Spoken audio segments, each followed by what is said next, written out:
Bienvenidas, hermosas mujeres de oración, a este estudio, Oseas 6, parte Bet, la segunda letra del alfabeto hebreo, segunda parte de este estudio. Y han pasado varias semanas, para los que nos están viendo desde YouTube en algún otro momento que no es el vivo de hoy, han pasado varias semanas desde que estudiamos la primera parte de Oseas 6, porque vinieron las festividades, vino Pesaj, Panes sin levadura, y bueno, estuvimos un poco ocupados con las festividades. Entonces, por esa razón vamos a hacer un breve repaso de lo que aprendimos la clase anterior, en el estudio anterior, y luego nos vamos a acercar hacia los últimos versículos de Oseas 6. Voy a decir que la parte más consistente o la parte más rica de ese estudio estuvo en la primera sección. Sin embargo, al final de este capítulo vamos a encontrar una promesa que estoy segura nos va a llenar el corazón y nos va a traer mucha paz, como lo hace la palabra de Dios. Bueno, vamos a continuar. En Oseas 6, la clase anterior empezamos con este versículo, que era el último versículo de Oseas 5:15, en el que aprendimos que el Señor nos decía que iba a desaparecer e iba a regresar cuando reconozcamos que lo necesitábamos, reconozcamos con diligencia, lo busquemos por la mañana, lo busquemos tempranamente, cuando reconozcamos su bajeza espiritual, ahí entonces el Señor traerá las promesas de restauración. Nos quedamos con esa promesa al inicio, y luego empezamos el capítulo 6, en el que vemos cómo cambia la persona que habla ese capítulo. Ahora es el pueblo que, una vez que reconoce su bajeza espiritual, dice: venid y volvamos al Señor, porque Él arrebató y nos curará, hirió y nos vendará, nos dará vida después de dos días, en el tercer día nos resucitará y viviremos delante de Él. Y empezamos a analizar distintas posturas o posibles interpretaciones de esta frase: nos resucitará en el tercer día. Hablamos de la señal de Jonás, de cómo nuestro Mesías cumple esta promesa. Hablamos también de la resurrección de nuestro Mesías, también cumplimiento de varias otras voy a decir, huellas que el Señor ha dejado alrededor de toda la escritura, como es la señal de Jonás. Hablamos también de citas de Mateo y de Lucas, de cómo el Señor cumple esta promesa, cómo esta profecía se ve cumplida en nuestro Mesías. Y también continuamos hablando de el primer fruto de la resurrección, que ya estamos contando la cuenta del Homer para acercarnos a Shavuot, pero hablamos también cómo nuestro Mesías resucitó en el tercer día, y el cumplimiento de Yeshua como el primer fruto de la resurrección, ¿no? Él justamente resucita para la festividad de las primicias, y se presenta al Padre como el primero en la resurrección. Y luego, hablando del tema de la resurrección, nos explayamos un poco y nos fuimos a hablar sobre por qué los saduceos no creían en la resurrección. Hablamos un poco de ellos, de quiénes eran, de por qué preguntaban sobre la resurrección, qué hay en la historia acerca de los saduceos, que se cuenta acerca de ellos, y descubrimos que no hay mucho, porque los saduceos desaparecieron después de la destrucción del segundo templo. Sin embargo, comprendimos que tal vez los saduceos hablaban sobre la resurrección no porque ignoraban o no creían en el completo Tanaj, sino por otras razones, tal vez económicas, sociopolíticas, de poder y demás. Luego nos fuimos a la segunda interpretación de este versículo, que ya sería en un futuro, en el cual tal vez estamos más cerca que nunca, ¿no? En el regreso de nuestro Mesías. Hablamos de los milenios, como en Pedro dice que, en segunda de Pedro dice que para el Señor 1000 años son como un día, y un día es como 1000 años, y aprendimos un poco de cómo el Señor podría cumplir esta profecía en el tercer milenio, en el tercer día, con su segunda venida y la restauración de su pueblo. Y claro que sí, también se conecta con la resurrección, porque en el tercer milenio Él nos resucitará, ¿no? Tenemos varias escrituras en las que dice que aquellos que murieron con la confianza en el Mesías resucitarán, ¿no? Luego hablamos de el alba, hablamos de la salvación, de cómo está representada aquí en el capítulo de Oseas, en Oseas 6:3. Hablamos de la lluvia temprana, la lluvia tardía y la lluvia. Aprendimos que hay tres tipos de lluvia en este versículo, y fue muy interesante poder ver cómo se conecta con otras escrituras, cómo se conecta con Deuteronomio, cómo se conecta con los profetas. Y también aprendimos un poco de la agricultura de esa época y lo importante que era para Oseas, poder conectar poder conectar la profecía que él estaba transmitiendo con lo que pasaba en el diario vivir de las personas, que era la agricultura, ¿no? Aprendimos em, de que la lluvia o la lluvia temprana y tardía se menciona entre las bendiciones que el Señor le concederá a su pueblo cuando le sirvan con todo su corazón y con toda su alma. Entonces, estas lluvias fueron parte de la primera promesa en Deuteronomio, pero el Señor también reanuda su pacto con su pueblo Israel si ellos se vuelven al Señor con todo su corazón y con toda su alma. Entonces, en este capítulo de Oseas estamos viendo un reclamo del Señor mostrando en qué se había equivocado el pueblo, pero también una oportunidad de restauración, ¿no? Si ustedes vienen a mí, si ustedes reconocen mi nombre y su bajeza espiritual, yo vendré a ustedes, yo los voy a resucitar, yo les voy a traer la lluvia temprana, la lluvia tardía, yo les voy a traer la lluvia. Y luego continuamos ya en el versículo 4 y 5 cuando empezó a hablar un poco de la justicia aparente que había en el pueblo de Israel, pero que se desvanecía como una nube en la mañana. Y hablamos de eso, hablamos un poco de cómo Dios había intentado ya distintos tipos de castigos y ya venía brevemente, ¿no? El exilio, que sería un castigo que, bueno, esparciría por todo el mundo, pero que ya veremos que tenía un propósito como está escrito al final de este capítulo, Oseas 6.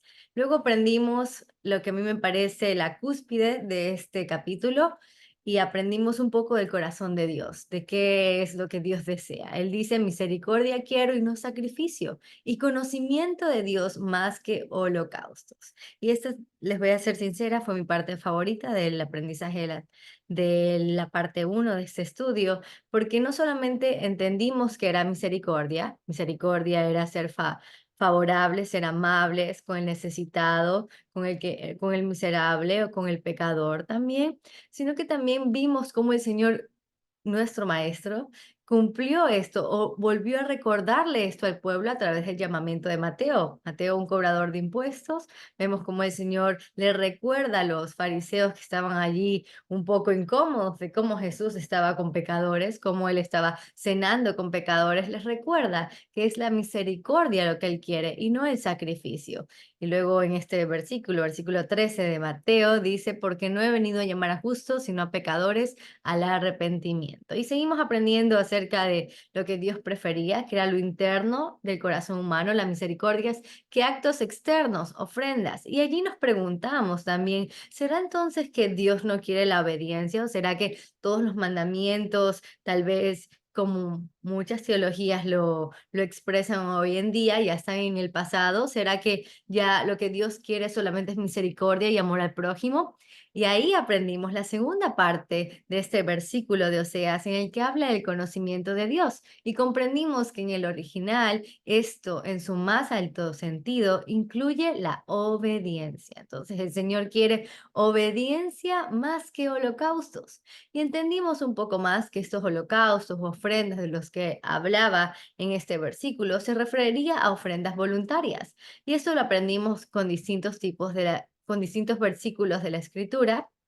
Por ejemplo, el caso de Saúl, en el que Dios le da una orden específica de matar a todos los amalecitas, a ese pueblo pecador, que ya sabemos que tal vez venían mezclados con ángeles caídos, que estaban en contra de la simiente de la mujer, en contra del pueblo de Dios, pero él no lo hace, sino que reserva lo mejor de los ganados y reserva al rey y le dice a Samuel, que es el profeta, le dice, he obedecido todo el mandamiento de Dios. Y Samuel le pregunta, ¿por qué entonces escucho esos bramidos de ovejas? Y él dice, no, quería llevarle una ofrenda al Señor. Y entonces ahí Samuel cita otra vez este versículo en el que dice que Dios desea obediencia más que holocaustos. Entonces allí aprendimos que estas ofrendas o esos holocaustos son voluntarios. No se refiere a las ofrendas o holocaustos que están instituidos en la palabra del Señor, como lo es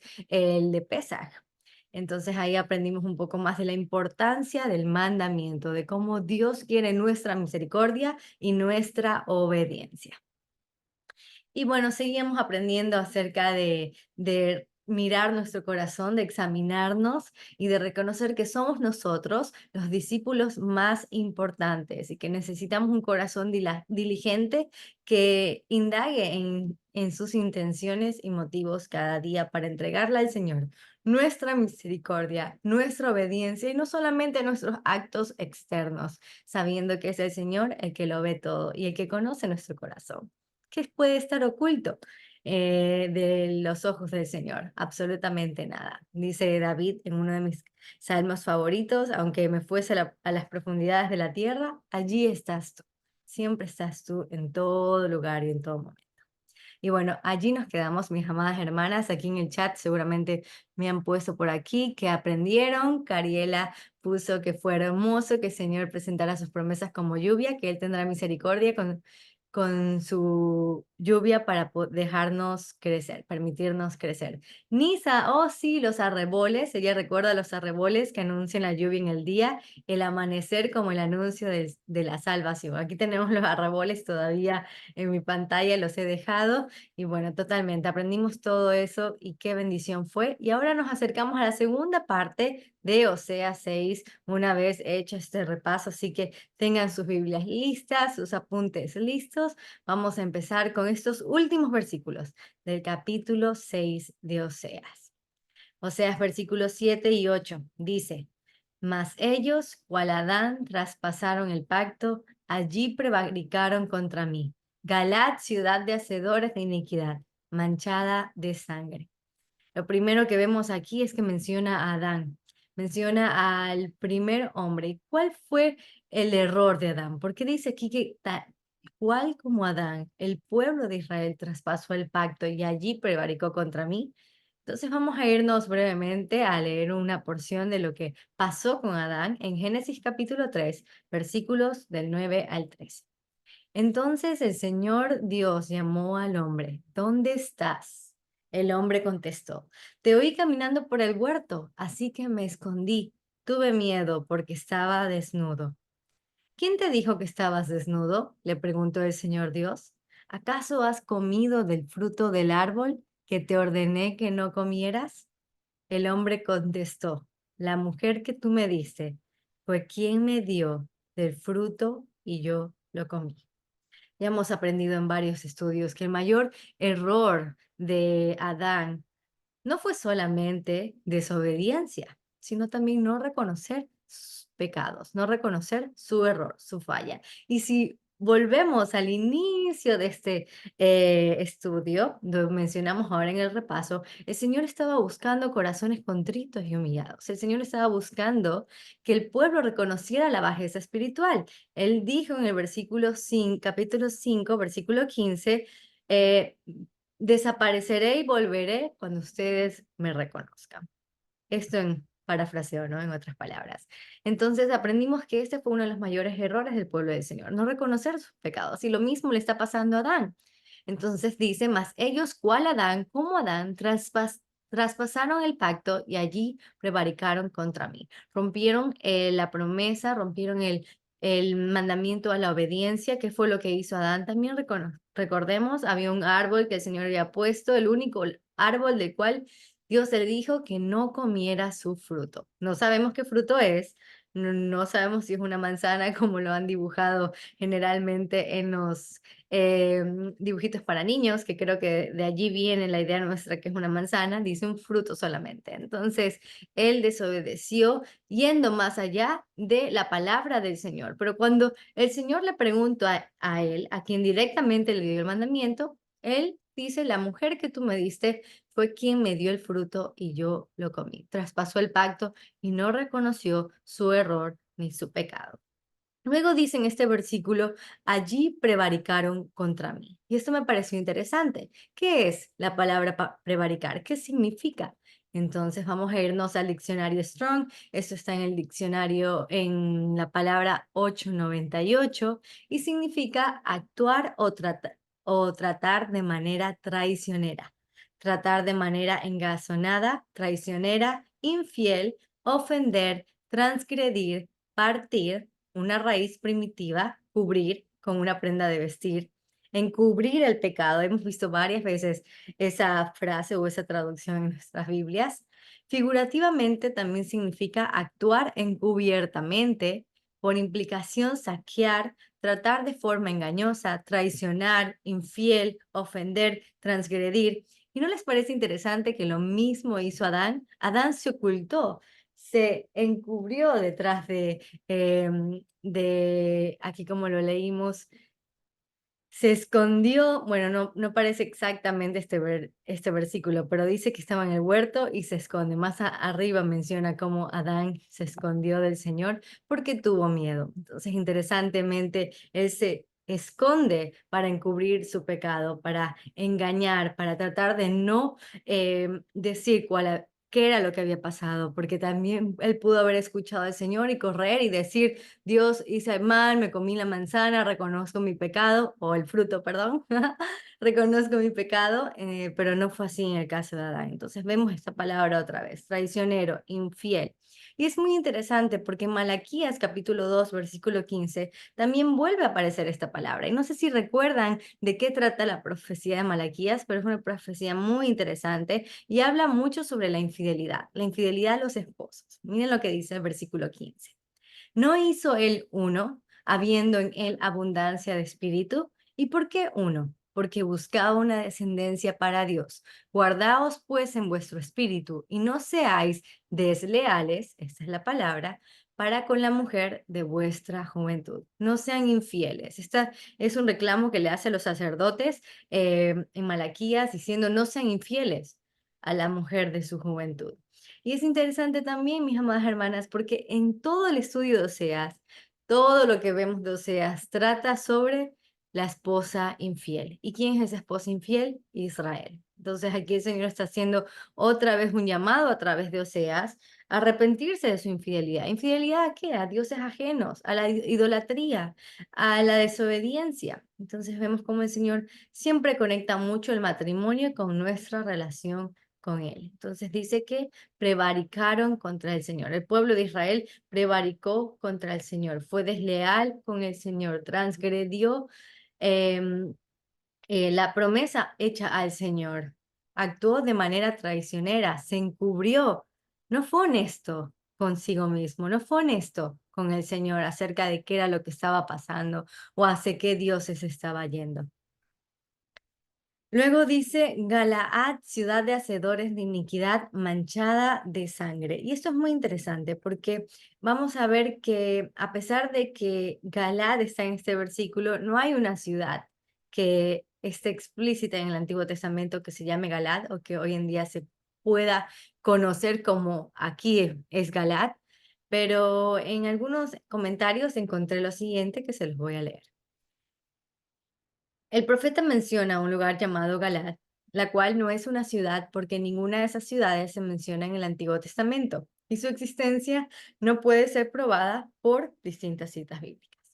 Aunque Eusebio y Jerónimo en la declaración del Onomast, Eusebio y Jerónimo ya sabemos son padres de la iglesia, mencionaron una ciudad llamada Galaad, o mejor dicho, más llamados padres de la iglesia. Ya conocemos esa historia, los del curso básico, pero bueno, un hincapié importante, situada en la montaña que el hijo de Maquir, el hijo de Manasés, tomó por los amoritas. Sin embargo, esto no proporciona ninguna prueba de la existencia de una ciudad llamada Galad en la época de los israelitas. En este comentario, del cual les estoy leyendo, se considera que Oseas llama a Galad a una ciudad de malhechores como una metáfora para los hombres malvados, para expresar el pensamiento de que toda la tierra estaba tan llena de malhechores como una ciudad lo es de hombres. Entonces no es nada más que una metáfora en la que menciona que así como Galad está llena de hombres, así como esta ciudad está llena de hombres, así el pueblo de Israel estaba lleno de iniquidad y manchado de sangre. Luego en el versículo 9 de Oseas 6 dice, y como ladrones que esperan a algún hombre, así una compañía de sacerdotes mata en el camino hacia Siquem. Así cometieron abominación. Y recuerden lo que pasó con nuestro Mesías. También aquí específicamente habla de sacerdotes, así que por eso lo menciono. Con nuestro Mesías también un grupo de sacerdotes se juntaron para voy a decir, todo estaba en el plan del Señor, ¿no? Incluso el sumo sacerdote de esa época, cuentan los evangelios, profetizó que un hombre había de morir por toda la nación. Pero también ellos se confabularon con maldad en su corazón para exigir la crucifixión de nuestro Mesías. Obviamente, todo estaba en el plan del Señor, tenía que ser así. Pero vemos como, así como pasó en el tiempo de nuestro Mesías, también pasaba con muchas personas en el tiempo de Oseas, ¿no? En el tiempo de Israel. Y en esta metáfora que está usando el profeta, así como ladrones que esperan a algún hombre, podemos entender que así como los ladrones se confabulan, se unen para un plan, para hacer su voluntad, así también se unían los sacerdotes para hacer su voluntad, para hacer su plan, no el plan de Dios, no los mandamientos del Señor, sino hacer su voluntad. Entonces vemos una profunda corrupción que había llegado hasta los lugares más íntimos del pueblo de Israel, que es el sacerdocio, aquellos que están designados a hacer una alabanza para el Señor, aquellos que están designados a adorar al Padre, a presentar sus vidas como ofrendas al Señor, estaban prevaricando, actuando infielmente contra el Dios de Israel.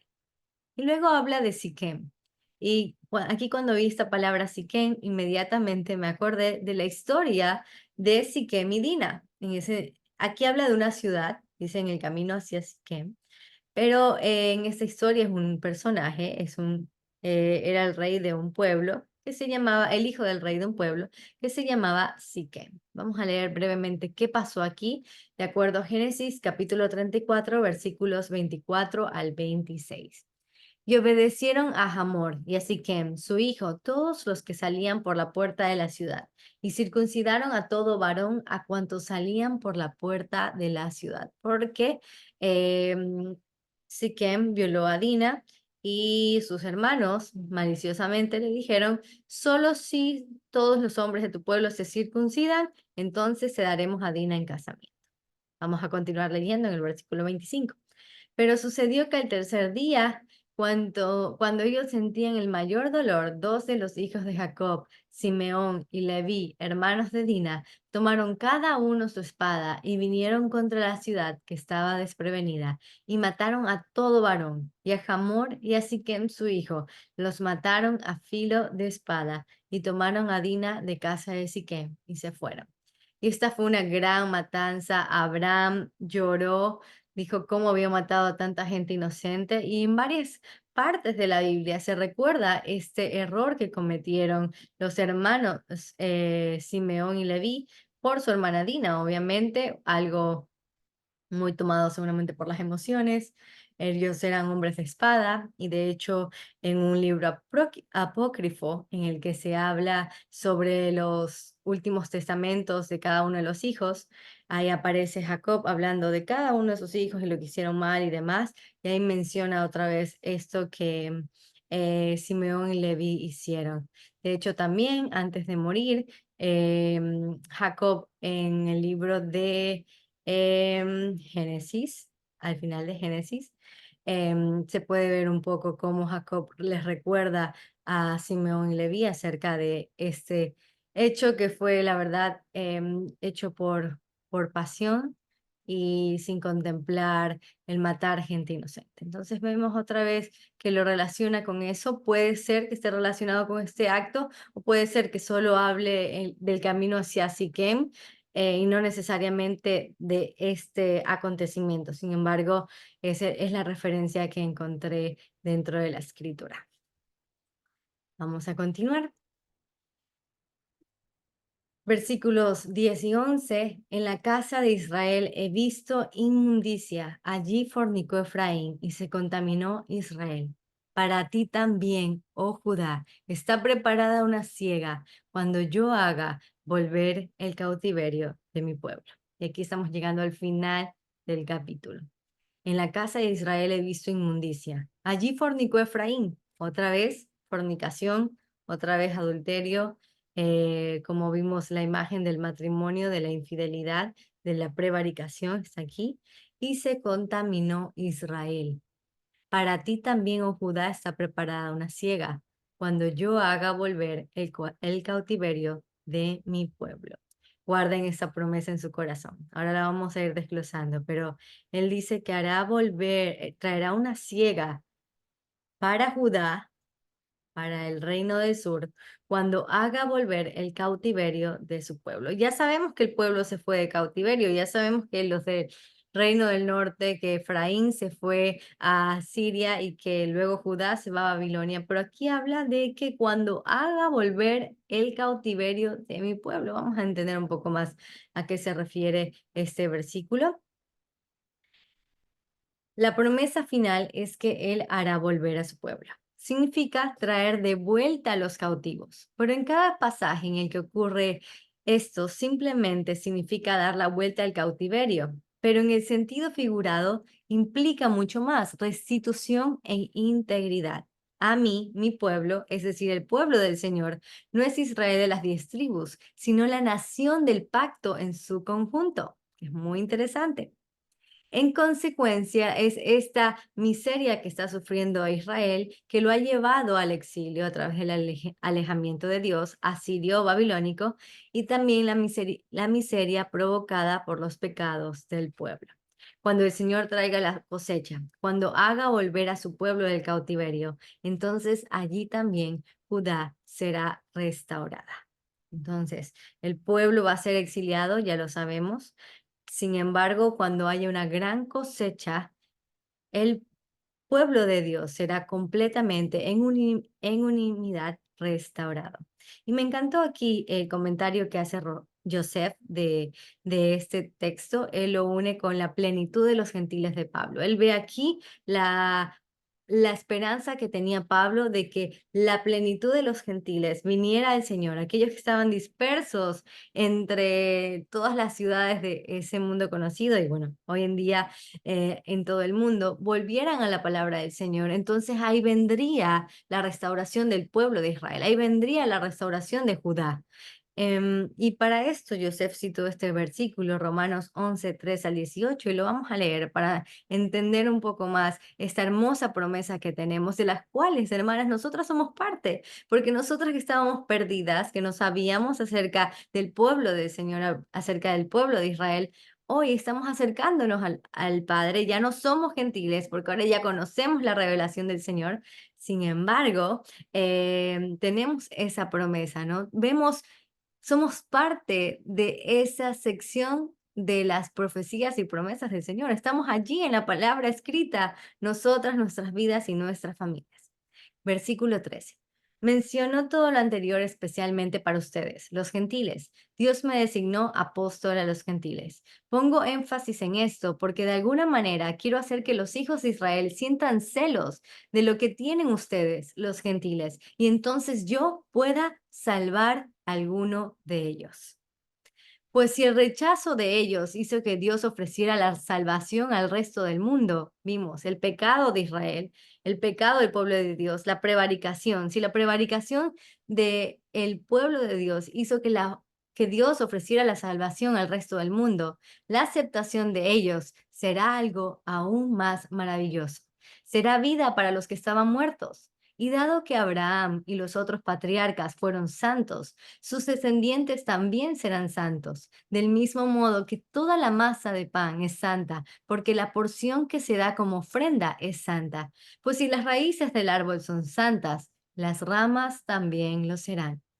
Algunas ramas del árbol de Abraham, algunos del pueblo de Israel, han sido arrancadas, hablando del exilio.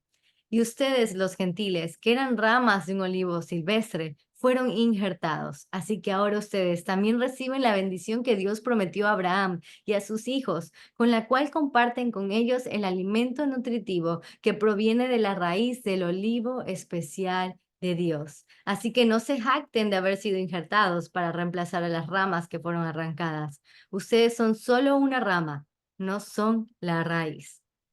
Vemos aquí la esperanza grande de Pablo de que esa restauración, de que esa plenitud de los gentiles iba a traer ahora por celos tal vez, la salvación para todos aquellos que eran parte de Judá, para todos aquellos que estaban exiliados. Y ayer estábamos hablando en la mesa con todos los hermanos de la comunidad que estaban aquí y con Joseph y Abril, y ellos hacían hincapié en algo muy bello que hoy en la mañana cuando estaba terminando de repasar este estudio dije, esto era lo que le faltaba, esa promesa era lo que le faltaba, lo que Joseph estaba hablando ayer. Y él comentaba cómo, primero, cuando el Señor nos llama, así nosotros nos vayamos por un lado, nos vayamos por acá, ya somos llamados, ya estamos escogidos. El Señor va a ir y nos va a agarrar de los pelos tal vez, nos va a agarrar con pruebas tal vez, pero Él va a ir a nuestro encuentro, Él no nos va a soltar.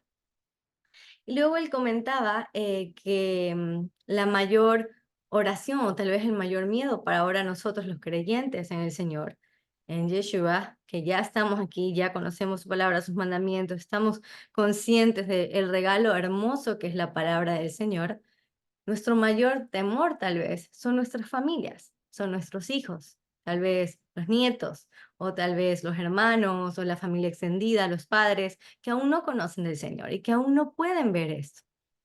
Y ahí Joseph empezó a compartirnos acerca de Colosenses 1:1, que se los he puesto aquí, que dice, yo, Pablo, elegido por la voluntad de Dios para ser apóstol de Cristo Jesús y nuestro hermano Timoteo. Cuando él mencionó esto, yo dije, ¿a qué quiere llegar con el versículo? Porque pareciera que no hubiera mucho ahí. Pero bueno, la revelación del Señor está increíble, que está aún en esos pequeños detalles. Y miren que aquí dice, yo, Pablo, elegido por la voluntad de Dios.